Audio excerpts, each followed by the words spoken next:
Estão vendo aqui a formação e a capacitação da Michele numa área tão sensível, né? Da saúde mental, da pediatria, né?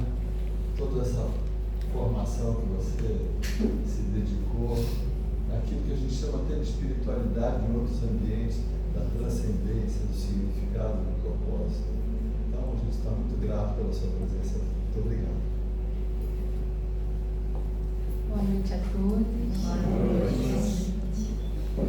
Com muita alegria que eu me senti feliz e honrada com o convite para hoje estarmos aqui. E peço que todos elevem seu pensamento a Jesus, para que possa, como nosso irmão Roberto falou, eu trazer para a reflexão de todos nós uma apresentação de anos de estudo dentro da área da pediatria, que depois me levou a buscar os conhecimentos da psiquiatria infantil. E aqui eu vou tentar contextualizar, é um assunto um tanto quanto denso, dentro do nosso meio científico, nós estamos tateando, nós temos o Dr. Roberto que já faz inúmeros artigos que nos ajudam a guiar, a transitar por essa área, que para a gente ainda é desbravador. Eu vou fazer esse ano 20 anos de formada e ainda assim são muitos os questionamentos quando a gente tem uma criança na nossa frente com a sua família, porque a gente tem que olhar e ter esse olhar ampliado, porque a gente não trata apenas a criança, é a família. E, acima de tudo, como um profissional da saúde, não sei quantos de nós estamos aqui como profissionais da área da saúde, temos que olhar, como aqui eu trago os termos conceituais, de não olhar apenas pelo olhar religioso. A gente precisa ampliar a nossa abordagem.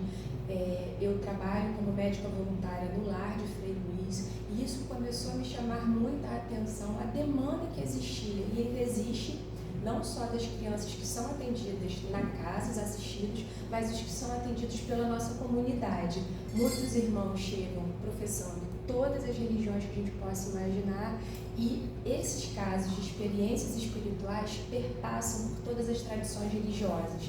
E isso é muito interessante de nós avaliarmos, e aí vem o rigor científico de estudarmos isso à luz da ciência e não entrar com o nosso achismo, e sim buscando um estudo científico disso.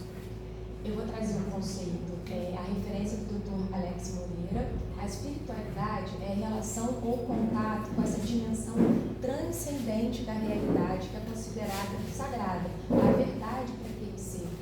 Já a religião é o aspecto comunitário ou institucional da nossa espiritualidade, como um conjunto de crenças, experiências e práticas relacionadas ao transcendente e ao sagrado.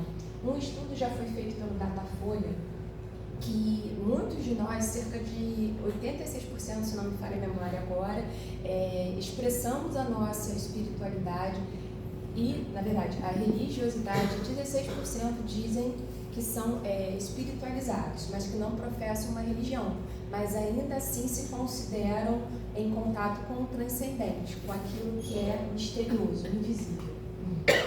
E aqui eu vou trazer um pouco aprofundado o que seria a natureza dessas experiências espirituais, como que os colegas que nos antecedem fizeram essa busca, esse entendimento, que isso já vem de anos, de séculos, e inclusive a filosofia estuda isso. Eu comecei a desbravar a filosofia agora para a gente buscar esse entendimento, e aqui ele vem falando o que seria o materialismo, o fisicalismo reducionista, para a gente estudar a natureza.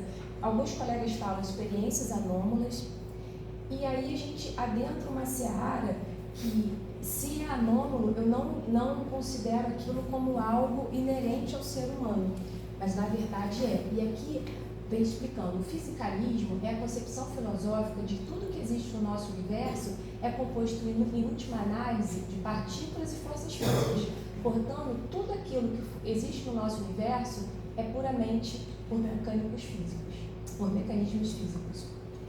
E eles falam que isso aqui significa religiosidade e espiritualidade, que não teria, então, uma realidade ontológica. São termos difíceis de compreender, mas a gente vai desbravar isso juntos. Que seria a realidade em si, tal como ela é, com a observação da interferência da nossa consciência ou percepção humana. Só que aí, no materialismo reducionista, o espiritual ele é considerado irrelevante, ele é ignorado. E aí esses colegas traziam explicações desqualificadoras, por exemplo. Os problemas seriam perceptuais. No caso aqui de uma experiência de quase morte, eles consideram que a hipóxia, por exemplo, cerebral, levaria a uma alucinação, seja visual ou auditiva, e aí não haveria, no caso, a experiência espiritual numa concepção não fisicalista, tentando reduzir aquilo que seria transcendente a mecanismos físicos. E aí vem o não fisicalismo, que já tem uma concepção integrada do entendimento do universo sendo composto não só por átomos e partículas, mas pela nossa consciência. E aí ele já engloba e entende que a realidade ontológica ela vai levar, sim, essa consideração da existência do transcendente em nós. E aqui eu peço a todos que são da área da saúde mental que integrem esses olhares, a ciência sem redução e a espiritualidade sem dogmatismo. Por que eu falo isso? Porque a gente precisa, e aí essa foi a busca pessoal, a abordagem ampliada das nossas crianças e das famílias, que é a abordagem biopsico-socioemocional. Quando a gente atende no serviço público, ou às vezes até mesmo no privado, a gente tem uma pressão muito grande para atender rápido, metas, como se fossem esteira de atendimentos. E aí a gente avalia que a gente esquece de ver isso aqui tudo. A gente é um ser integral. Nós temos várias partes que precisam ser avaliadas dentro do contexto da consulta, seja uma consulta com um médico, psiquiatra, pediatra, ou com o que inicialmente acontece com o colega psicólogo, porque isso vai chegar para a gente somente depois. E aí é importante entendermos que quando a gente entende o ser em todas as suas dimensões, a gente não vai, desculpa o termo, comer mosca. A gente não vai deixar de olhar aquilo que precisa ser olhado com ciência. Mas o que é isso que você está falando, Michele? A gente tem que entender que as crianças, elas têm um desenvolvimento neurológico e de acordo com a gestação da mãe, se ela teve toda a assistência no pré-natal, esse desenvolvimento ele vai ser, e aqui eu sei que eu estou trazendo conceitos um pouco mais da área da medicina, mas é importante a gente contextualizar. Quando a criança ela tem uma gestação da mãe que foi bem elaborada pela mãe, os pais queriam essa criança, foi cuidada durante a sua gestação, tudo isso já vem sendo estudado, que isso impacta no desenvolvimento neurocognitivo das crianças. E elas, até os 7 anos de idade, elas estão com esse contato com o plano espiritual. E aí é muito comum no ambulatório de pediatria e no ambulatório de psiquiatria infantil eles chegarem dizendo: tia, eu sonhei que eu via Deus, eu conversava com Jesus. Isso é muito comum acontecer. Tia, eu vi o meu tataravô. Eu falei e eu vi a voz do Espírito Santo.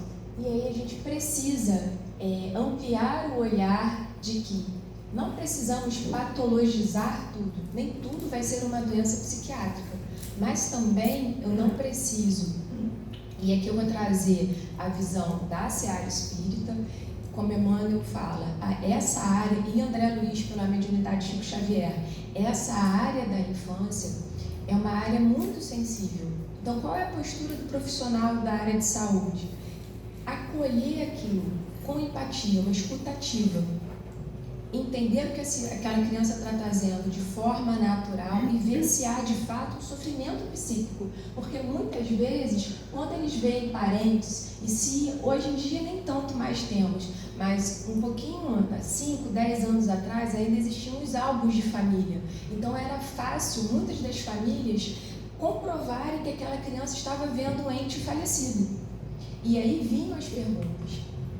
E aqui eu trago para vocês, eu não vou ler o slide, porque é algo mais muito especificista, para a gente não compreender quais são as áreas ativadas quando a gente tem uma experiência espiritual, Porque antigamente se falava de experiência anômala e hoje a gente está tendendo a não trazer esse viés tão negativo, porque a gente pode ter um viés, a gente pode ter uma vivência e ainda assim isso ser considerado benéfico e positivo para a saúde mental.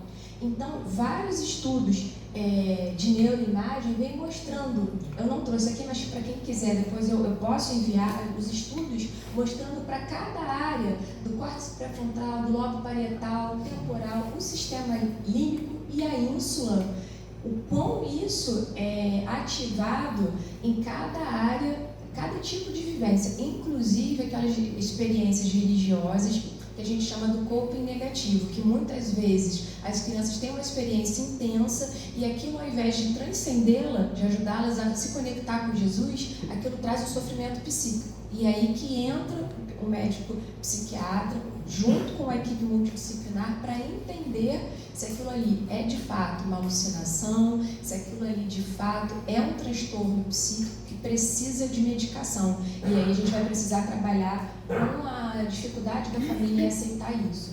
E aqui eu trago para vocês verem o que seria o cérebro, as áreas, e aqui o ponto de Deus, mostrando que há de fato uma área dentro do nosso cérebro que conecta com esse transcendente. Então, cada vez mais neurocientistas despertam para isso, o quão isso de fato existe no nosso DNA. Isso é muito interessante. E aqui eu trago desenhos das crianças mostrando, dentro das suas crenças religiosas, como que eles veem esse transcendente. Aqui é de uma criança que professa a religião católica, esse aqui já professava o evangélico protestante. Isso aqui é de um filme que mostra Divaldo tendo contatos com espíritos que ele via já na sua infância. E aí eu pergunto a vocês, alguém aqui já teve ou sabe de alguma criança que passou por esse tipo de experiência espiritual? O meu neto, ele tinha um amiguinho invisível, até os 7 anos de idade, quase 8. E depois ele naturalmente... A gente até tinha assim, coisa de não falar, que ele já estava falando com a criança, com a mãe, com o avô, com a irmã, e tinha nomes, todos tinham nomes. Do senhor também? O meu a minha filha tem 4 filhos. E a menina é próxima. Entendi. E aqui, essa é uma psicóloga que, inclusive, ela viria ao Brasil no CONUPS, mas ela fez uma palestra online pra gente. E ela tem esse livro, The Spiritual Child, e ela traz esse conceito, assim como outros colegas psicólogos e pediatras, mostrando que a espiritualidade na criança ela é inata, que isso a gente não ensina a criança, isso já vem com a criança, entre aspas, e que é a nossa responsabilidade como pais guiarmos, independente da crença, da tradição religiosa, guiarmos as nossas crianças dentro dessa seara. Por quê? Porque quando a gente fala sobre a religião, o que a gente professa, por exemplo, aqui nós pegamos a nossa espiritualidade e colocamos ela em prática na nossa crença. Não sei se todos professam a mesma crença espírita, mas se todos nós estivermos aqui com essa mesma crença, vamos ser considerados religiosos que professam a prática espírita. E aí, quando a gente traz as nossas crianças para a evangelização, a gente vai falar de Jesus, mas também vamos falar da vida após a morte. A gente vai um pouco além do que a Igreja Católica, durante algum tempo, tirou para a gente ter contato com esse sagrado, a vida depois, e aí não patologizar isso tudo.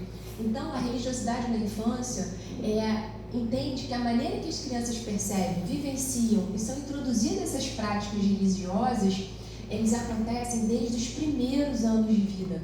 Ela pode estar estruturada, como eu falei, numa tradição religiosa específica, ou aquelas famílias que é muito comum acontecer hoje em dia, famílias que às vezes se desfazem, a criança passa por um trauma com a separação dos pais, ou os pais não desde o início não foram casados, não formaram uma estrutura familiar ali de início sólida, e a criança ela vai tateando dentro desse sofrimento emocional, buscar contato com o sagrado, seja através de um alívio, para buscar um conforto, seja através daquilo que a senhora falou, se está numa idade até os 7 anos e a criança tem os seus amigos imaginários, a gente pensa, será que ela de fato está no seu desenvolvimento neurocognitivo normal ou de fato ela está tendo uma experiência que há um espírito conversando e brincando com ela? Então isso aí que a gente precisa, dentro do consultório de psiquiatria, observar isso com muita cautela. Eu não posso chegar e falar com essa criança, indagar como eu faço com um adulto e estimular aquele processo e nem também ignorar, não, isso aqui está relatado no livro, isso aqui é só um processo normal, isso vai ficar de lado, vamos ignorar. E a gente está deixando de tratar, por exemplo, um caso de psicose infantil. Eu já tive casos de crianças e aí que vem a interface medicina e mediunidade, de 9 anos, que via, ouvia, conversava com os espíritos e os espíritos mandavam ela fazer coisas ruins com os pais separados, um deles não aceitava a medicação, e se eu for seguir de forma muito tradicional aquilo que os nossos, seja o CID, DSM-5-TR, era uma criança que tinha 9 anos, eu não podia ainda fechar um diagnóstico tradicional de esquizofrenia infantil, mas eu precisava começar um antipsicótico, porque essa criança ela queria matar de fato, ela ouvia, ela dizia, ela descrevia, queria matar a mãe.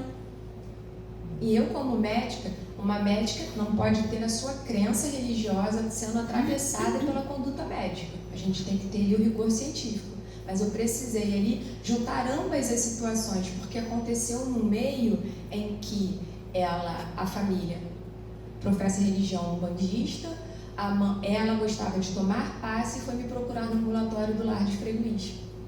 Então, é um contexto propício ao tratamento, não de desobsessão dessa criança, mas dessa família, com água fluidificada, com evangelização, né, com o estudo do evangelho no lar, se possível, com a participação na evangelização infantil, quando ela fosse estabilizada dos seus sintomas, e poder reintegrar essa criança no convívio com a sua sociedade e na escola, porque ela já passava por um sofrimento psíquico de ser, entre aspas, a maluca da turma, porque ela passava por isso em casa e na escola. Então, é um olhar que a gente precisa trabalhar não só com a criança e trabalhar com os preconceitos da família. Eu começo a tratar a criança na casa da mãe, mas o pai não aceita. Então, o antipsicótico não era dado na casa do pai. E aí o tratamento voltava do zero. E isso sucessivamente. Então, a gente vê o quão complexo e intrincado são as doenças, os transtornos mentais dentro da mediunidade com, né, a experiência espiritual. E por que eu falo sobre o coping negativo? Quando que isso, de fato, a religião, a prática da religião, ela pode se tornar negativa? Um exemplo, tanto nesse caso que ambos professavam a religião espírita, vamos por assim dizer, como em outros casos de irmãos que professam às vezes a religião evangélica, e eles não aceitam que a criança está vendo um espírito que está conversando com ela. Eles dizem que aquilo ali é obra do demônio. E também não aceitam a medicação, porque a criança não pode tomar a medicação, porque ela vai ser curada com a oração da família. E aí a gente tem um linear muito difícil, porque as crianças, elas estão sob a tutela dos pais. A gente pode comunicar o conselho tutelar? Pode, mas imagina a gente não olhar com um olhar ampliado, compassivo, empático para essa situação. Eu tenho que tratar primeiro a família, compreender esse sistema de crenças, conseguir fazer uma relação saudável e de confiança com a família, para depois eu conseguir tratar a criança. E aí isso leva muito tempo. E isso aí a gente pode ter prejuízos no desenvolvimento neurocognitivo dessa criança que a gente não vai conseguir, muitas vezes, recuperar. Mas para tudo na vida tem um propósito, e isso foi o que eu aprendi nesses anos de medicina. Deus ele faz e vai mostrar pra gente lá na frente o porquê disso acontecer e a gente não conseguir ajudar no momento que a gente acha que deveria ajudar. E aí a gente vê que a gente precisa se humildar e entregar a Jesus, de fato, a Deus, que a gente é apenas um instrumento. A gente estuda, a gente busca ouvir as famílias, mas a gente não pode impor a nossa decisão. Pelo menos é a forma como eu pratico a medicina, converso com os colegas, com a equipe multidisciplinar e tento trazer esse olhar que todos nós somos responsáveis pela evolução da Terra. Então não adianta eu só impor, eu preciso ajudar aquela família a entender aquela dificuldade e por si só buscar a cura também, porque Jesus falava, vós sois deuses, podeis fazer o mesmo que eu e muito mais. Então o dia que a gente acessar essa sabedoria, não vão precisar mais de médico, não vai precisar mais da nossa ajuda, porque a gente vai aprender a ser nossa medicina, nossa própria cura. E é isso que me instiga. Quanto tempo Jesus já passou aqui na Terra e o quão a gente não acessou ainda esse conhecimento. A gente adoece o nosso corpo físico, a gente adoece a nossa saúde mental e ele já deixou há milênios esse ensinamento. Então é isso que eu gostaria que vocês refletissem. Todos nós podemos ser medicina para nós mesmos, a gente pode ter esse contato com o transcendente, mas para isso, o que eu vi ali no mural, o recado, é a gente fazer a nossa evangelização, buscar os nossos estudos com constância, entender que nós temos muitas imperfeições que a gente esconde de nós mesmos, a gente tem que ter coragem de seguir e olhar para a gente e transformar isso. E o que foi visto nessas pesquisas, tanto realizadas aqui no Brasil quanto no mundo afora, mostrando que as famílias que estimulavam a prática, não somente da religiosidade, mas da espiritualidade, estimulavam o que se chama agora, que Harvard vem fazendo um estudo, sobre o florescimento humano, o florescimento dos seus próprios filhos como seres espirituais, como espíritos eternos. Eles viram que havia menor incidência de depressão, do uso e abuso de substâncias na adolescência, menor índice de suicídio e a maior qualidade de vida, de bem-estar e sentimento de pertencimento, principalmente na fase da adolescência, que hoje em dia a gente está com um foco tão grande para a nossa infância e adolescência, mas a gente precisa não culpabilizá-los. Todos nós já fomos adolescentes, a gente tem que trazer o olhar de compaixão, vamos entender o que está acontecendo com você, porque é uma mudança muito grande. E cabe a nós ajudá-los. No mundo como de hoje, viemos correndo do trabalho, mil coisas a fazer, sociedade que exige da gente muito, como pais, como cuidadores, e muitas vezes a gente acha que o nosso filho está resguardado dentro de casa e um celular pode colocá-los numa vulnerabilidade que a gente precisa estar atento. Não é viver no pode tudo, sabe? É buscar o caminho do meio, o equilíbrio, mostrá-los quais são os benefícios de utilizar. Eu, por exemplo, depois da pandemia e na pandemia, eu tive um crescimento exponencial do meu conhecimento, porque cursos começaram a ser feitos, coisas que eu não posso. Eu vim do hospital, até eu conseguir chegar no curso, eu perdi as aulas. E aí a gente pode ensinar as nossas crianças a aprender a utilizar a internet de uma forma sadia. Então, é isso que a gente precisa de começar a discutir. Não é problematizar tudo, e sim a gente ensiná-los a buscar esse caminho do meio, ensiná-los a ter o bom uso do livre-arbítrio, ter esse crivo da razão muito consolidado. E aí, adentrando a seara espírita, eu trouxe alguns livros aqui de Emmanuel que traz a importância da infância.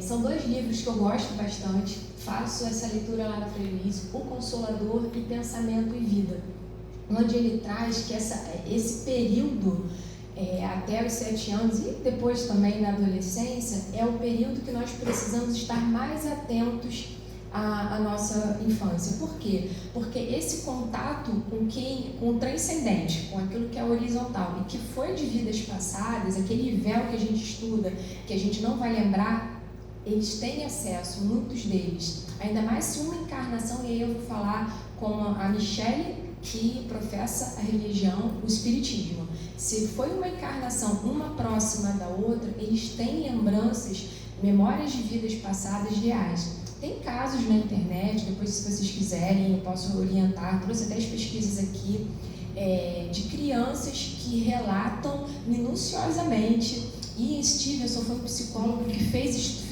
assim, acho que foi 2.500 casos, e ele mostra que crianças que tiveram memórias de vidas passadas, tem uma menina indiana que inclusive tinha marcas de nascença da sua vida em que ela foi atropelada. E ela tinha marcas no lado do baço, era aqui, se não me engano, próximo ao fígado. E ela relata exatamente o que ela foi na vida passada. Eles foram lá, fizeram acho que cerca de 60 perguntas, ela acertou quase 50, sem ter contato, uma menina pequena. Então ele foi estudando, e ele também era pediatra, ele foi avaliando todas essas memórias de vida passada para que a gente saia desse não cientificismo, para a gente poder de fato ajudar essas crianças e não condená-los como a gente tinha muitos anos atrás aqui no Brasil. Vamos colocar todo mundo dentro do hospício, porque é esquizofrênico, é louco, não pode viver em sociedade, eram excluídos, mas não eram entendidos, compreendidos em sua integralidade. André Luiz traz nos domínios da mediunidade, que a mediunidade é um fenômeno comum, mas ele enfatiza que as crianças ainda não podem ter a sua mediunidade incentivada. E aí muitos pais que professam a mesma religião que eu me perguntam como médico, o que nós devemos fazer? Nesse caso, eu sempre oriento aguinha fluidificada, estudo do evangelho no lar, evangelização dos pais também, é um conjunto. A família não tem como, esse problema é da criança, é único, somos um só, que nem mãe e filho. O binômio foi feito por Deus de fato, esse propósito da família. A gente não vem da família por acaso, nós escolhemos os pais que temos, nós escolhemos os nossos filhos, muitas das vezes, e esse planejamento reencarnatório precisa ser respeitado. Se nós não professamos aquilo que nossos filhos professam como sistema de crenças religiosas, a gente vai precisar ensinar essas crianças a se conduzirem no caminho do bem, respeitando o livre-arbítrio deles. Mas aí acontece também, Michele, já vi, e eu não posso dizer, claro, pelo Conselho de Ética, que a gente tem dentro da medicina, vários casos em que pais que professam outras religiões coíbem a manifestação dessas experiências dos seus filhos, que é o chamado coping negativo. Eles punem, eles castigam, e aquilo de fato se torna um sofrimento psíquico, não culpabilizando os pais, eu estou trazendo, era por um entendimento deles que aquilo ali não deve acontecer dentro de casa. E o que eles fazem? Acabam trazendo, pelo seu sistema de crenças, trazendo um sofrimento psíquico muito grande para essa criança. E aquilo que seria apenas uma mediunidade em desenvolvimento acaba se tornando um transtorno mental, no sentido de aquele sofrimento psíquico se torna real, a criança passa por um quadro de ansiedade, depressivo, e a gente precisa medicar. E aí a gente precisa entrar no conceito religioso dessa família, com todo respeito, com toda empatia e compaixão, e ajudá-los a trilhar esse caminho árduo, respeitando seus próprios filhos, não tirando a autoridade deles, claro, de pais, que isso é muito importante, e respeitando também aquela criança, porque é muito comum para quem não trabalha com a área da infância, a criança é um adulto em miniatura, a criança, não, a gente precisa olhar para a criança, que é um ser que ele não vem em página branca, é um espírito que está reencarnando, que vem com todas as suas virtudes, mas também vem com seus defeitos. E a gente precisa olhar para isso, tendo ou não a crença, e aí eu estou falando como profissional de saúde, de guiar essa família, entender o que eles olham, o que eles veem como manifestação do sagrado, e aí juntos trabalharmos, sem tendências, sem nós sermos tendenciosos. E um caso muito específico, que é o do Dr. Bezerra de Menezes, que eu acredito que todos nós conheçamos o caso. Ele teve um filho que passou por obsessão muito severa, que chegou a desencarnar, e tem no livro Lindos Casos de Bezerra de Menezes, nesse capítulo, A Cruz do Apóstolo, de Ramiro Gama. E eu me formei na Santa Casa de Misericórdia. Então, assim, onde ali Dr. Bezerra, ele teve uma trajetória um pouco parecida. Meu pai e meu irmão são médicos cirurgiões. Eu primeiro adentrei a medicina na cirurgia geral. Depois eu quis fazer aquilo que meu coração sempre pediu, pediatria. Depois eu caminhei para psiquiatria infantil. E na Santa Casa de Misericórdia, a gente sente o Dr. Bezerra, é algo assim muito impressionante. E tanto lá quanto na Câmara Municipal tem um retrato dele de corpo inteiro. E a gente vê, hoje não mais, antigamente tinham as freiras que andavam pelos corredores da Santa Casa e a gente podia ouvir relatos de irmãs muito antigas que ouviram de outras irmãs da atuação do Dr. Bezerra de Menezes. E essa frase aqui é o que mais me toca a alma. Este filho é minha cruz redentora. Sofro como pai, mas agradeço como espírito, que também precisa reparar. Não são as bênçãos que nos santificam, são as lutas bem suportadas. É a resiliência. Quando a gente vê, eu ainda não sou mãe, mas eu aprendi a maternar muitos filhos de outras mães. A gente sofre junto. A dor de um pai, é desconcertante a gente ver um homem chorando na nossa frente. É comum a gente ver uma mulher. E a gente entende, porque é dor de mãe.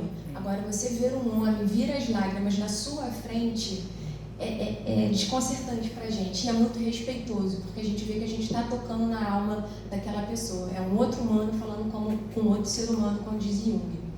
E aqui eu vou trazer do Khalil Gibran, do livro Profeta. Eu acho muito bonita essa passagem. Vossos filhos não são vossos filhos, são os filhos e as filhas da ânsia da vida por si mesma. Vêm através de vós, mas não de vós. Embora vivam conosco, não vos pertencem. Trazendo aquilo que Emmanuel explica pra gente, que a infância é o campo da esperança. A gente semeia tudo dentro da seara da infância e da juventude, para a gente poder colher. A gente não vai construir um mundo melhor se nós não tivermos seres humanos melhores para esse mundo. A gente ainda muita gente fala, já vamos chegar no mundo de regeneração.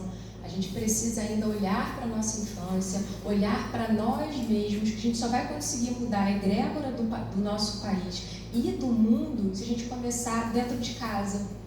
A gente olhar para o nosso pai, para o nosso marido, para os nossos filhos com respeito, com amor, lembrando que esse planejamento reencarnatório, para quem acredita, nos uniu com um propósito, que é de amadurecimento espiritual como seres eternos que somos.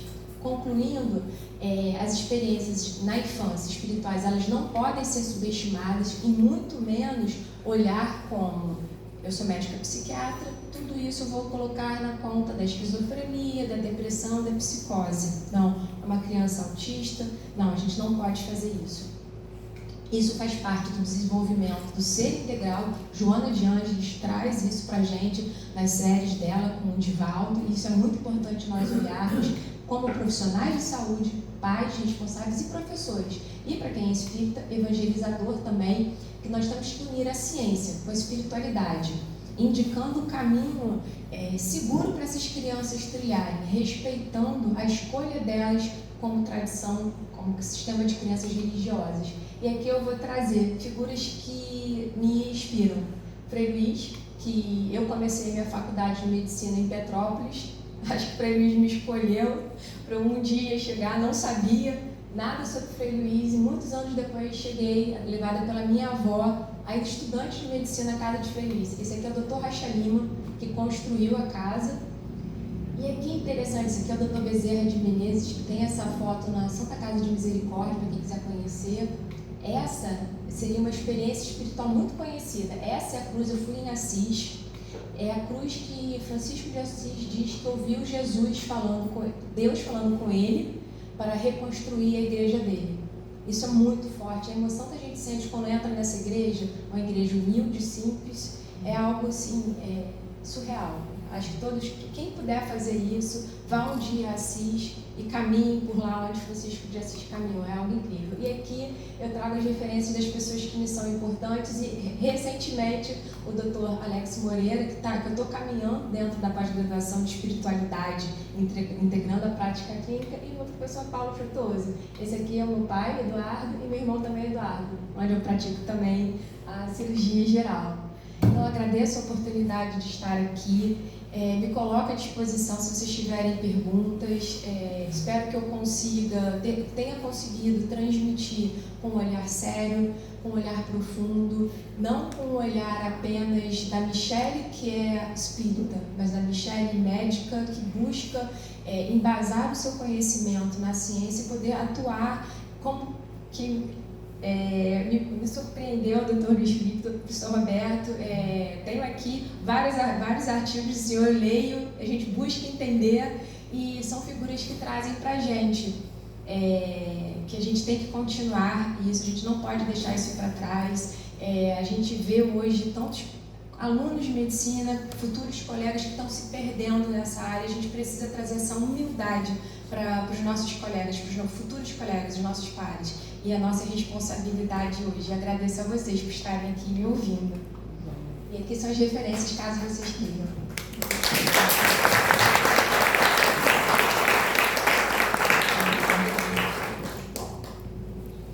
Michele, sua apresentação, como a gente já sabia, não ia deixar no vácuo.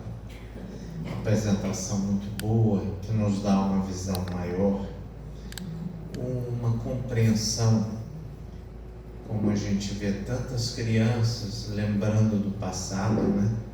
Tantas crianças, às vezes abaixo de 7, 8 anos, trazendo repercussões de outras reencarnações, e tantas dificuldades na infância que vão sendo passadas. Nós vamos abrir as perguntas, e mais uma vez eu peço que, para que várias pessoas possam realizar suas perguntas, que as perguntas sejam curtas, para darem oportunidade para que outros também possam ter as suas perguntas. Então, quem gostaria de... Tanta gente assim. Pode não. Não fiquem com vergonha. Tem uma pergunta, né? Você falou muito da questão de espiritualidade das crianças, né? Das visões, enfim, das alucinações, né? Dessa comunicação. Mas eu queria que você pudesse explicar um pouquinho dos transtornos, né? Das crianças, por exemplo, a relação do TEA com a espiritualidade, né? Existe uma relação, tem alguma explicação de propósito ou de evolução daquela criança? Porque muitas vezes a gente procura na literatura, né? Parece que não, são crianças bem mais avançadas e aí a mente dela não está acompanhando a mente atual. Tem outras literaturas que falam que não, na verdade ela está ali porque ela está ali tentando aprender algo que ela tinha dificuldade, e ela está ali realmente como um espírito que precisa passar por aquele sofrimento para poder evoluir. Então, qual seria a relação, assim, no caso do TEA? Qual é o seu nome? Suzana. Suzana, prazer, Michele. Você é da área da saúde? Não. Tá. Tem um vídeo de Divaldo Franco no YouTube que ele aborda um pouco sobre a questão do autismo. Mas sempre, quando as mães me perguntam isso, eu sempre tento tirar essa conotação negativa, sofredora. Essa criança está sofrendo com esse transtorno porque ela fez alguma maldade em vida passada, para quem acredita. A gente não consegue, a gente ainda vem estudando, mas as causas espirituais, por exemplo, do autismo, a gente ainda está tateando as causas, vamos dizer assim, do corpo físico. O que de fato desencadeia uma criança vir com um transtorno dentro do transtorno do espectro autista. A mesma coisa seria o que ela está inserida no planejamento reencarnatório dela. Seria muito leviano da minha parte eu chegar e falar, não, essa criança, ela passou por isso, aí ela está reparando com a família por isso. E aí é um conjunto. Essa chave fechadura, muitas vezes a gente não vai ter acesso. E aí é o que eu converso com os pais. Vão existir inúmeras respostas. Muitas vezes a gente não vai ter. E a gente tem que, para quem confia no divino, em Deus, no transcendente, é a fé. Eu preciso olhar com compaixão para essa família, tratar aquilo que eu consigo tratar, tornar essa família funcional com essa criança e deixar aquilo que é de Deus com ele. Certas coisas a gente não vai entender ainda. Algumas sim, outras nem tanto. Nem sempre o transtorno que o nosso filho, a nossa criança passa é por conta dele. Às vezes pode ser por conta da família. E isso aí a gente não consegue ainda depurar com tanto preciosismo. Nesse quadro você usa a Ritalina? Depende do sintoma externalizante da criança. Se a criança tiver uma associação, por exemplo, com TDAH, transtorno de déficit de atenção e hiperatividade, aí eu faço uso da medicação, da Ritalina. Muitas vezes uma criança, que é muito comum acontecer, especialmente aqui no Rio, não tem acesso às terapias necessárias.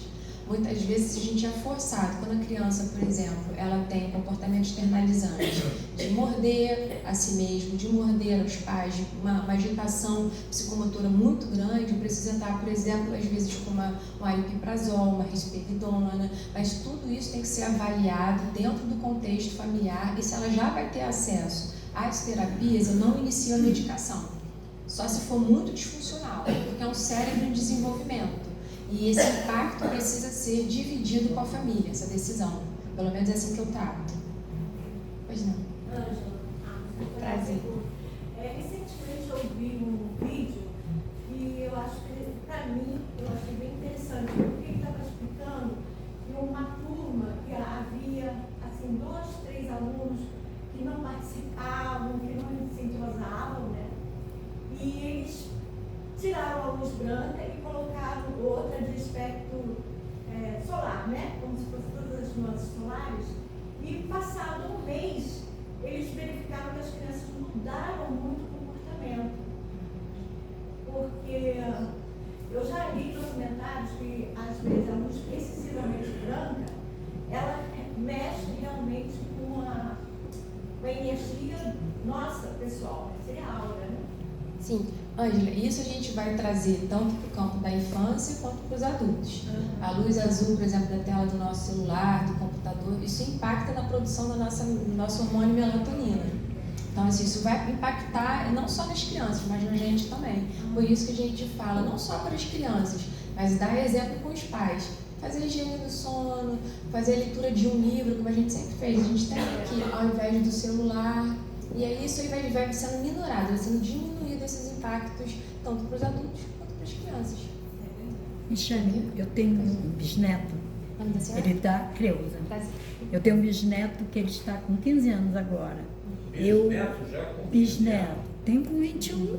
Não, Tenho com 21. Ele com 1 aninho e pouco, eu prestei atenção nele numa festa e falei assim, esse menino deve ter algum problema, que eu fiz psicopedagogia. Aí eu me sentei durante a festa com ele, tentei brincar com ele e ele estava quieto. Aí eu falei para os pais dele, né, olha, essa criança tem um problema, não sei qual é, mas eu acho que a gente tem que investigar. Ninguém quis, foi um auê na família, Uma semana depois, eu cheguei na casa, porque a gente estava fazendo evangelho no lar, na casa da minha filha. Nesse dia, quando eu falei para a mãe, olha, nós fomos àquela festa anteontem e eu vi isso e isso. Eu acho que ele tem um problema. Foi uma briga total. Aí meu marido chegou com um jornal Extra. No dia seguinte, uma página inteira chamando para levar na Santa Casa de Misericórdia as crianças que tivessem aqueles sinais. Eu levei no outro evangelho lá, levei a página para ela. Falei, ó, Monique está aqui, você liga, você analisa isso aqui, lê. Se seu filho tiver algum desses sintomas, eu vou com você onde você quiser. E aí ela disse, Biso, eu vou com a senhora onde a senhora me levar. E nós fomos para Santa Casa, o menino fez o tratamento. Passei por lá. Ele não aceitava parabéns para você, ele não aceitava escuro, quando apagava as luzes ele gritava terrivelmente, já com 2, 3 anos, e hoje ele é uma criança que brinca igual às outras, é agitado, tem excesso de coisa, não liga para nada, joga tudo pro lado. Ele passou por atendimento com o professor Francisco Assunção ou com o Eu Fábio não sei Barbieri? te dizer, meu amor, porque aí ele começou a ir com a mãe, entendeu? Ia de metrô e tal com ela, fez alguns tratamentos, eu sei que fez. Depois os pais se separaram. Mas aí eu fiquei em cima do meu neto. Olha, você tem uma responsabilidade com esse espírito. Eles diziam que não tinham religião. Eu digo, vocês têm uma responsabilidade com esse espírito. Vocês não vão deixar isso ficar assim. Separaram, mas aí o pai começou a puxar pelo garoto. Hoje ele vai ao Maracanã com o pai. Ele não suportava a multidão. Ele vai ao Maracanã com o pai. Tem um diagnóstico fechado? Teve, fechado na Santa Casa de Misericórdia. Sabe dizer Não qual? sei qual é, mas posso procurar saber com a mãe dele. Para Para depois te falar, tá? Eu falo sim. E detalhe, eu ia fazer essa pergunta para você. Até que idade você atende? No Frei Luiz? Até 18 anos. Ah, então ainda dá para levar. Ainda dá para levar, né? A mãe dele disse para mim que vai comigo onde eu quiser. Então, eu vou pronto. levar. Estou lá toda quarta-feira, só levei pra Tá, casa. toda quarta-feira. Toda quarta-feira. Tudo bem. Pra gente fazer uma pergunta. Você, como psiquiatra, tendo esse olhar amplo para a espiritualidade, você no seu consultório, exercendo a psiquiatria, sendo atravessada pelo seu olhar amplo para a espiritualidade, quando você pega uma criança, por exemplo, um relato de ter sido abusada sexualmente por um dos genitores, você acha importante você ouvir os dois? E a minha pergunta, você, por ter esse conhecimento, você pode pensar numa reminiscência, de uma lembrança de uma vida passada. Mas você não pode tratar isso se um dos genitores não concorda, claro. Mas você iria medicalizar essa criança com um transtorno pós-traumático devido ao abuso? Seu nome? Soraya. Eu fiz a minha formação em pediatria na UFRJ. Lá a gente tem um ambulatório voltado para abuso sexual, de violência familiar. É um ambulatório que demanda da gente, assim. E não é incomum isso acontecer. Só uma observação, só que o abuso não ocorreu, tá? A criança verbaliza claramente, mas não ocorreu. Então, isso aí é um assunto, é uma seara muito delicada, porque a gente tem o conteúdo fantasioso, imaginativo da criança, e a gente também tem aquilo que... E aí a gente precisa esmiuçar o caso clínico, porque cada caso sempre é um caso, é sempre individualizado, pelo menos eu olho dessa forma. E aí a gente precisa entender o contexto que isso aconteceu, a dinâmica dessa família, como não posso fazer isso sozinha, tem que trabalhar em equipe multidisciplinar. Eu fiz psiquiatria, eu não tenho a expertise de um psicólogo, ainda tem que ter ainda a expertise de trabalhar com a criança, com a área da infância e ainda mais esmiuçado, vai afunilando ainda mais dentro da área da violência, dos estresses pós-traumáticos. Então, para cada caso, a gente vai avaliar se vai precisar ou não de medicação. Não dá para generalizar, criar um guideline, senão...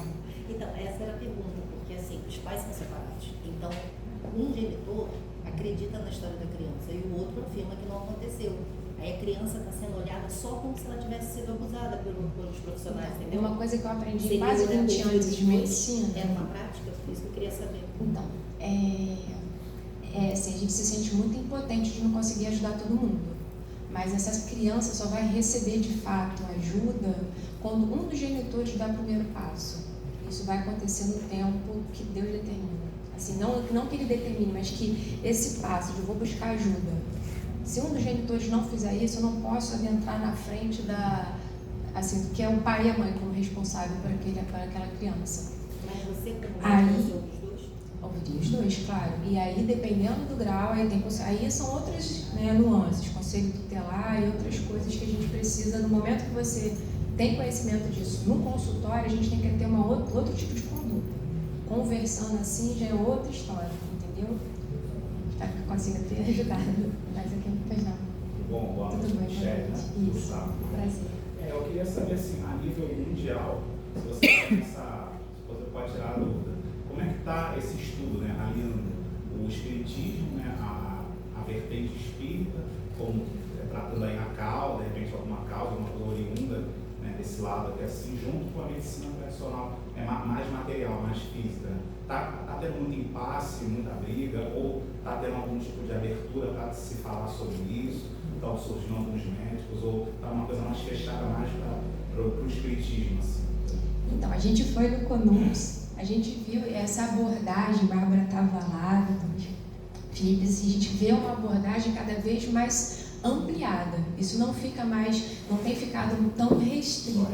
Tão restrito. A gente tem depois eu trouxe aqui para caso alguém queira depois dar uma folheada nos estudos sobre genes, mostrando, aí a gente já começa a ampliar demais o nosso espectro assim, para falar. Eu vou ter estudos sobre a mediunidade, os genes da mediunidade, estudos sobre as experiências espirituais, não só dentro do espiritismo, mas na igreja evangélica, católica, na Umbanda, em todas as linhas, no budismo. Então, assim, a conversa já começou a ser mais ampla. Entendeu? Assim, já tá, não há tanto preconceito, mas ainda assim há. Se eu chegar no congresso de psiquiatria e falar isso de uma forma velada, ou falar que eu, Michele, pessoalmente, se eu estou atendendo, às vezes eu ouço alguém conversando comigo, eu vou ser diagnosticada como esquizofrênica, certamente, não tem dúvida. Se eu for no colega psiquiatra, vai me diagnosticar, é certeza. Só que assim, pois não. Não terminei.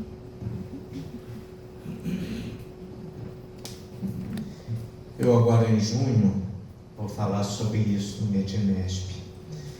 E eu queria responder um pouquinho, se a Michele permitir, dessa pergunta dele. E a matéria, peço que você não marque isso aí, porque vai ser a palestra. Então, a ciência, ela se desenvolveu muito no último século. No último século é que vieram os antibióticos. No último século é que veio a tomografia, a ressonância magnética, a anestesia, todas as coisas a ciência trouxe no último século. E isso se deparava com a materialidade, porque a ciência era matéria. E aí se verificou que a espiritualidade ela era marginalizada. Não falamos aqui sobre os grandes filósofos, não falamos sobre os antigos que falavam que não era possível ver só o cérebro sem ver o ser. Mas falamos de uma maneira geral. Então, se começou na década de 60 a verificar que tinha algo mais, com nomes diferentes, com humanização, com espiritualidade, para não se falar sobre espiritismo, que se falasse de uma forma mais global, no aspecto da mentalização, no aspecto da alma. E aí houve uma abertura muito grande na década de 70 com o Papa João XXIII, que já deu uma abertura no aspecto da espiritualidade, porque a espiritualidade estava atrasada em relação ao desenvolvimento da ciência. E hoje a gente verifica que a espiritualidade já deu um maior pulo. As pessoas hoje, elas têm mais religiões. Os dogmas já são questionados. As análises, elas já se tornam diferentes. A fé hoje já é uma fé racional, é uma fé equilibrada. Então, mudanças passaram a existir depois de 1960, 1970. Os estudos se desenvolveram e os milagres passaram a acontecer. Os milagres passaram a ser analisados de formas diferentes. Alguns preferindo o nome milagre, outros preferindo a mudança da alma. E isso, eu respondo um pouquinho mais a sua pergunta, quando a gente verifica que a mudança da alma é através da mudança do padrão de conduta. Então, cada um, independente da sua religião, através das suas mudanças de conduta, a pessoa se sente melhor. E não é à toa que as pessoas se sentem bem em diversas religiões. Por quê? Porque o ajuste, ele vem vindo através do eu maior, que é o eu ligado à alma, ao espírito. E nós costumamos dizer uma coisa muito simples, que eu acho que eu vou passar mais muitos anos falando, que o corpo é filial, que a matriz é a alma, a matriz é o espírito. Então, que cada uma das pessoas deve tratar verdadeiramente a sua matriz. A matriz sempre é mais importante do que a filial. E quando a matriz vai bem, a filial em geral vai bem. Mas quando a matriz vai mal, a filial vai muito mal. Grande parte das depressões, grande parte dos suicídios, grande parte das angústias, grande parte das transformações celulares, elas vêm porque a matriz vai mal. Então, terminando numa síntese, você me desculpe ter sido longo, Michel, hein? Estou aprendendo. Não, então, terminando numa síntese maior disso, a gente está vendo cada vez mais as pessoas acreditarem, os médicos e todos acreditarem que existem mudanças. E essas mudanças, elas têm vindo nas mais diferentes religiões. Porque o importante não é o rótulo, o importante é o conteúdo. Então, o conteúdo das pessoas, ele tem sido diferenciado. O Padre Francisco, o Papa Francisco, ele nos trouxe grandes mudanças de uma análise abrangente do que seriam essas transformações. E me parece, Luiz Felipe, me parece que o Papa que está vindo, o Leão XIV, que se vier com as ideias sociais que o Papa Leão XIII tinha há tanto tempo atrás, nós vamos ter uma repercussão muito grande. De forma que hoje o médico materialista é menor. Hoje ele já escuta um pouco a alma, mas muitas vezes ele não quer acreditar nisso. Quantos médicos, quantos profissionais da área de saúde já sabem que existe algo mais, já sabem que a cura não é a cura só da doença, é a cura do ser. Então a ciência está nos mostrando isso de uma forma diferente. E a fé é a forma de recuperar cada vez mais esse ponto perdido. Então, a sua pergunta, falando sobre a medicina, eu diria para você que antigamente havia uma separação exatamente entre ciência e espiritualidade. Hoje, elas já se uniram, mas com nomes diferentes. E o nome é o que menos importa. O que mais importa é a transformação do ser. Desculpe, eu me alonguei.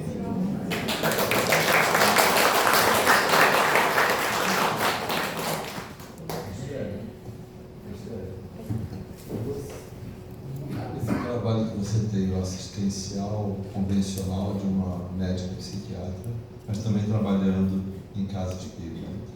E você tem conseguido caracterizar crianças com distúrbios mais importantes dentro do mecanismo espiritual que está determinando aquela doença? Esse é um grande desafio, né? Quer dizer, isso tudo que o Luiz falou agora e é um salto quântico do desafio. Os profissionais da área de saúde conseguem entender todos os mecanismos físicos, mas muitos acreditam em vida após a morte. Mas entender a doença atual como desdobramento de vidas passadas, esse é um salto ainda. A ciência vai resolver isso, mas ainda está difícil. Ainda está, né? Então, mais especificamente, porque para o adulto também a gente não consegue, seja qual doença mais ou menos fruto de experiências adquiridas, por exemplo, né? O indivíduo teve um infarto porque tinha colesterol alto. Isso não explica exatamente tudo o que aconteceu, quer dizer, ele traz de outras vidas já estigmas para isso, né? O que você tem conseguido ver, né, dessas crianças, né, e o diagnóstico de distúrbios prévios? Você consegue ver isso, por exemplo, lá no Frei Luiz, é possível um diagnóstico? Como tem funcionado isso? Aquela pergunta, vou trazer aqui um conceito que eu acho que ninguém vai imaginar. Isso começou a ser despertado dentro de mim. Eu comecei a fazer um levantamento com os meus pacientes lá no Frei Luiz e sempre perguntava sobre a crença religiosa, e eu posso estimar assim por alto que 70% eram evangélicos, que procuram assistência da igreja evangélica dentro do lar de Frei Luiz. É um ambulatório, ou seja, ecumênico. Todos, de todas as tradições religiosas vão e respeitam a figura que está lá. E muitos sabem que eu não somente trabalho como médica, também sou médium da casa de Frei Luiz. E ainda assim eu vi respeito, Sr. Roberto, ainda assim. E aí a gente começa a tatear nessa seara que por isso que eu comecei a fazer essa pós de integração da espiritualidade na prática clínica. Como que eu vou formatar esses estudos com essas crianças? Porque muitas das vezes, você sabe disso, eu não posso submeter essas crianças a estudos, não tem, né, muitas comissões de éticas não vão permitir isso. E até porque, se eu for estimular determinadas perguntas para entender aquele conteúdo que a criança está trazendo, eu posso incentivar ou é a mediunidade, barra obsessão, ou é de fato um transtorno mental. Então, o que eu tenho como norteador, aí eu tenho alguns profissionais, professor Francisco Assunção, professor Fábio Barbirata, outros profissionais de fora, a Lisa Miller, que faz um estudo dentro da área de psicologia, e o Stevenson, para o que tem aqui de sofrimento real psíquico. O que está fugindo, entre aspas, da curva da normalidade. E aí eu começo a tatear esse campo. E aí indicar precisamente a medicação.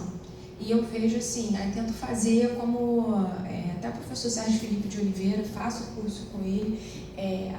Antes eu ficava na dúvida. Eu devo ou não dizer que eu sou médica e que eu sou espírita também? Só que determinados estudos eu só vou conseguir apurar com a família se eu já ir de frente. Ele falou: Michele, para mim, numa das nossas reuniões, dos encontros dessa pós-medicina da transcendência, para você adentrar determinada área, você vai precisar dizer aquilo que você vai precisar abrir. Durante muito tempo ele não falava. A partir do momento que ele abriu o campo, aí as coisas começaram a acontecer. E ele começou a me guiar para determinados caminhos dentro da própria instituição religiosa, que é um grande desafio. Eu tinha casos de crianças que incorporavam na minha frente sucessivas entidades, que um pai era evangélico e a mãe umbandista. Mas a criança passando, uma adolescente, com um sofrimento psíquico absurdo. Começou a ganhar peso, não saía de casa, e uma série de coisas. E aí eu preciso tratar. Eu não posso abrir mão. E ela começou a ter alucinações visuais, auditivas. Aí eu preciso fechar um diagnóstico, mesmo que seja, eu converso com a família, que seja temporário, e ali, equilibrando, estabilizando aquela criança, a gente começar a destravar essa seara, que não é fácil, Roberto. Não é fácil. É bem delicado, porque eu estou trabalhando com a infância. Muitos comitês de éticas não permitem o estudo com as crianças. E aí eu fico o quê? No achismo? Como é que eu vou fazer? A gente vai para um congresso de psiquiatria falar sobre espiritualidade se eu não tenho algo sedimentado, uma base estruturada. Então a gente precisa ainda, pouco a pouco. A gente vai precisar, eu estou começando agora, engateando, como que eu vou sistematizar isso e estruturar isso em estudos para poder começar a levar isso para os congressos de medicina. Já consegui isso num congresso brasileiro de pediatria no ano passado, falar sobre o sistema ectoplasmático e dentro da cura, falar sobre espiritualidade no congresso brasileiro de pediatria. Com que frequência você faz o eletroencefalograma? Luiz Felipe, isso aí vai como a gente trabalha eu trabalho dentro do Lar de Frei Luís com medicina pública, eu não consigo ter acesso tão fácil ao mapeamento cerebral. Por isso que eu comecei a procurar algumas vertentes. O professor Sérgio Felipe de Oliveira tem alguns caminhos para a gente já fazer os estudos de ressonância, outros com eletroencefalograma. A gente tem o Instituto DOR, que eles fazem também esses estudos. Ele teve no congresso também o filho, o Jorge Malfilho, para adentrar nessa seara dos estudos todos de ressonância magnética, a gente conseguir de fato trazer a neurociência embasando isso. Porque se eu ficar só, não, porque eu acho, porque eu estudei, porque a literatura espírita ela não desbrava aquilo que a gente precisa. Como o professor Paulo fala, a gente pergunta demais, a gente quer resposta, mas para isso a gente precisa embasar cientificamente. O que eu consigo fazer num adulto, estudar, por exemplo, na cirurgia geral e descrever um tumor, uma síndrome de Merise, eu não consigo fazer isso com a criança, dentro da área da psiquiatria infantil. Então, é uma seara que ainda está, acho que, desbravando para essa área assim, científica de fato. Não, eu queria só atualizar. A Anne Carioca apoia uma pesquisa de um colega que está desenvolvendo o doutorado na USP. E exatamente, a gente chegou a fazer várias divulgações e tal, exatamente sobre experiências anômalas, né, espirituais. Na infância, ele queria entrevistar os pais e a criança. E a gente troca com frequência. E a resposta dele é que está muito difícil. Só que dentro da casa espírita a gente vê isso com muito mais frequência. Então, assim, uma pergunta também que a gente precisa entender é: ainda há um bloqueio, especialmente na infância. Porque a pergunta daquele pai e daquela mãe é: por que você quer estudar, meu filho? Porque se for para dar um diagnóstico de eu não quero colocar meu filho, assim, expor ainda mais. Então, isso é uma questão também que ele está sofrendo. Acho que talvez até a gente possa, depois no futuro, vocês trocarem, porque ele já foi submetido a comitê de ética, já tem verba. E a gente ajudou muito. Ele até vinha para o Rio para fazer 2 entrevistas. E a gente divulgou muito. Então, assim, tem esses impasses também de estudar uma criança que está no processo de experiência espiritual e a família. Então, envolvemos talvez um médico que dê apoio e que explique que esse rapaz... muitas pessoas perguntam isso. Qual é o intuito desse pesquisador? Porque se for dizer que é patologia, como você falou, eu escuto, mas você escuta, é uma médica funcional que pondera sobre o que você escuta e isso não te traz nenhuma disfunção. Por que medicar? Então, esse é um questionamento. E aí os pais ficam com medo, né? Então tem isso. Acho que só eu queria acrescentar com relação ao que o colega colocou, que assim, no Brasil, as pesquisas em espiritualidade tem essa questão de estar sempre relacionado com alguma religião por conta de como o Brasil se deu, como a religiosidade é muito intrínseca nossa. Mas quando a gente vai para congressos fora do país, já é comum, é típico, falar de espiritualidade sem nenhum viés religioso. Eles até estranham quando vêm para o Brasil, porque geralmente vem para um congresso mais espírita, alguém que trouxe. Mas isso é coisa do Brasil. E talvez seja assim que é para ser também. E para ver aqui o Maraldi falou sobre isso. Exato. Talvez é assim que é para ser. E talvez é por isso que o Brasil vai começar a fazer o que os outros países não conseguem. Por quê? Porque foi dentro das casas espíritas que muitos foram acolhidos e ficaram. Então, o que a gente está vendo é uma abertura tão grande a ponto de que provavelmente no futuro as casas espíritas serão uns espaços de coleta de dados. E vão precisar de pessoas como a Michele, que são médicos fora da casa, são espíritas fora da casa espírita. E que acolhem a todos igualmente. Porque o espiritismo, ele acolhe a todas as religiões. Nós estamos falando sobre as práticas religiosas, sobre a transcendência. E é isso que a gente precisa fazer dentro das nossas casas, dos nossos espaços. Acolher todos como são. Porque O florescimento humano tem a ver com isso.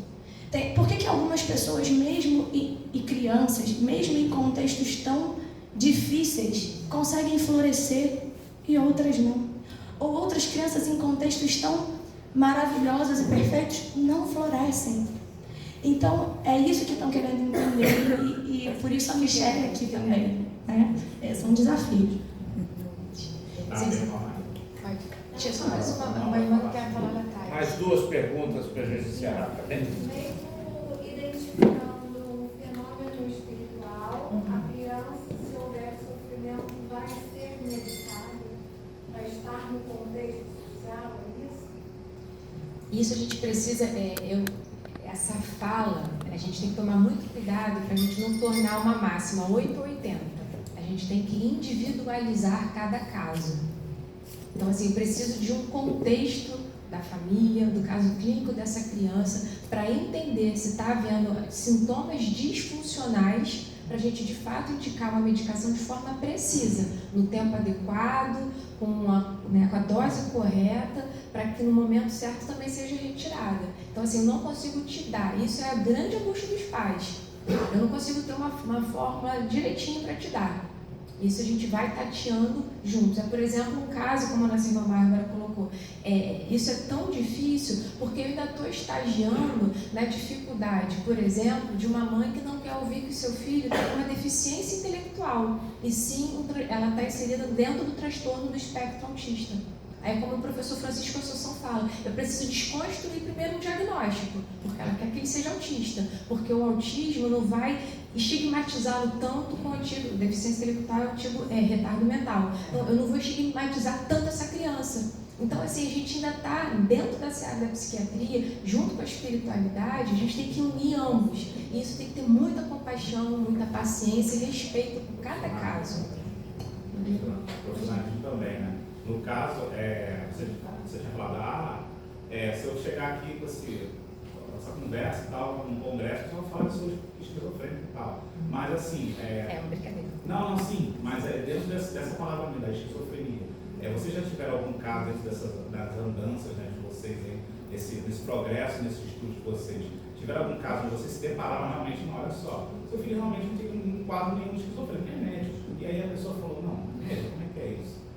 Ou já foi o contrário, de médico não tem nada. Essa interface, ela é muito tênue. É como André Luiz, Emmanuel já trazem lá desde 1940. É muito antigo. Isso a gente está tateando ainda, mas isso é comum.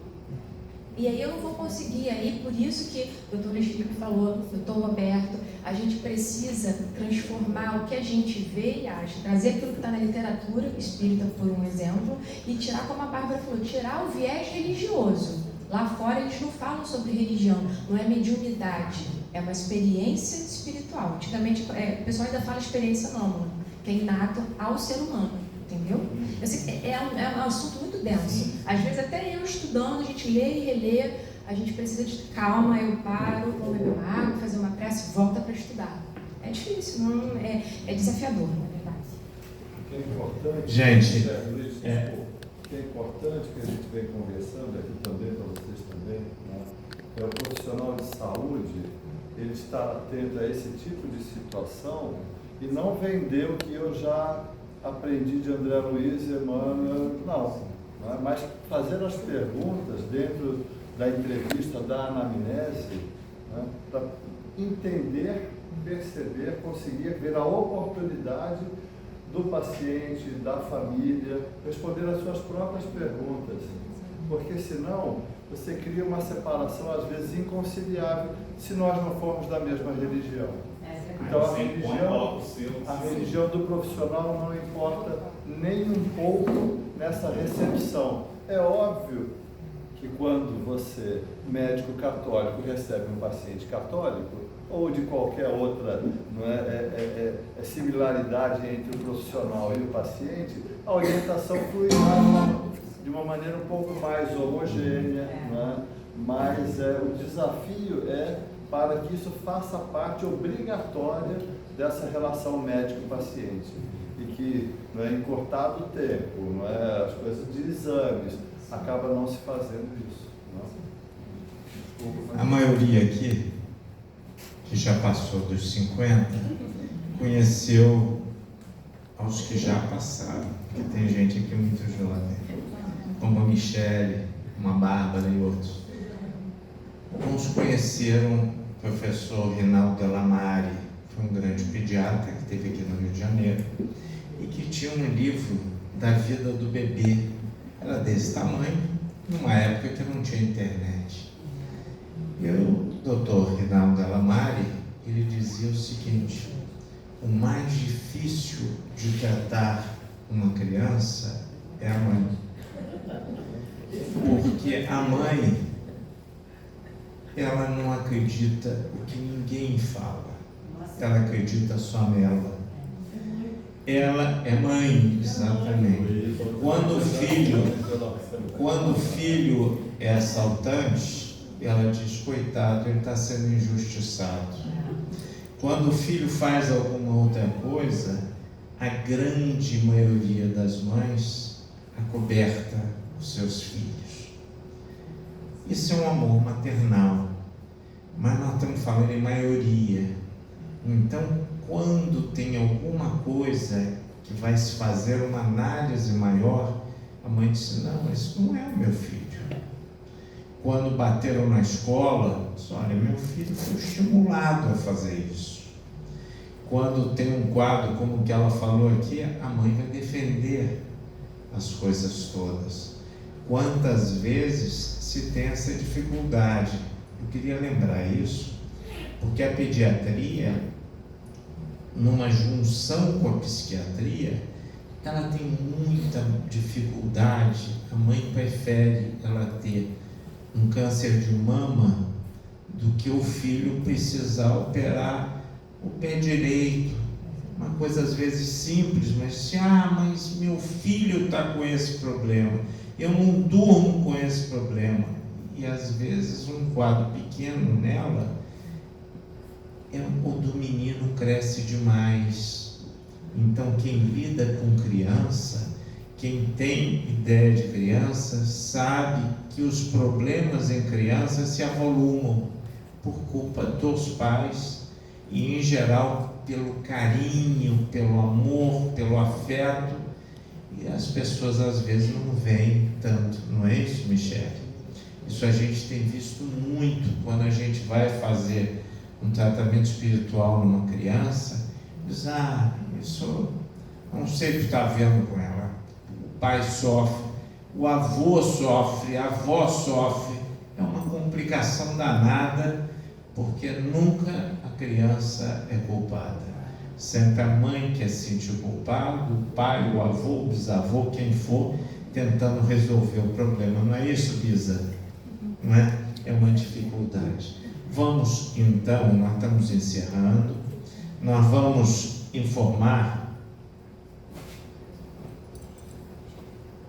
nós vamos dar algumas informações antes, que vamos ouvir mais uma música. A Bárbara vai fazer a nossa prece final. Nós temos um grupo de estudos. Volta ao microfone rápido. É sempre importante a gente divulgar também os estudos que a gente tem. Então, a gente tem estudo de Joana de Ângeles, que já está fechado, mas sempre no início do ano vai abrir. Então, fiquem de olho, é tudo gratuito, online, isso é muito bom. Então, início do ano que vem vai abrir, só para vocês saberem, entrar na rede social já da está Anne. fechado para esse ano o número de pessoas. Isso, mas é Anne.carioca no Instagram, tá bem? No Facebook a gente também coloca o Instagram, a gente é mais ativo. A gente tem um grupo de estudos que aí você pode entrar quando você quiser. Se quiser entrar amanhã, a gente coloca vocês no grupo. Que é hoje, se tiver com insônia. Isso, que é um estudo sobre cura e magnetismo. A gente está usando como base o livro da doutora Marlene, o Passe como Cura Magnética. Temos vários colegas que fazem parte desse grupo conosco, que estudam com a gente. A Michele é uma, nosso querido Rodrigo, não é? Rodrigo, mas todos estão... Cássia, que já é da casa, enfim, tem muita gente aqui do grupo de estudos, a Cris, Fátima, Leila, alguém mais faz estudo com a gente? Soraya, olha só, gente, muita gente, Silvana, eu esqueci seu nome, enfim, obrigada. E quem quiser participar, me dá o contato que a gente coloca E o estudo é de 15 em 15 dias, online, e vão quando puderem, sempre é muito bom. Bom, no mês de junho, nós não vamos ter a reunião da AME Carioca. Nós vamos estar em junho no Congresso em São Paulo, do Medinesp. A casa tem a festa junina no dia 8, a nossa reunião seria dia 9, então teremos uma certa dificuldade. E no mês de julho estaremos aqui de volta com a retrospectiva completa do Medinesp. Portanto, todos estão convidados a retornarem aqui na segunda-feira de julho para conversarmos sobre o Medinesp. Vamos então ouvir uma musiquinha para nos harmonizarmos. A Áurea vai tirar a luz.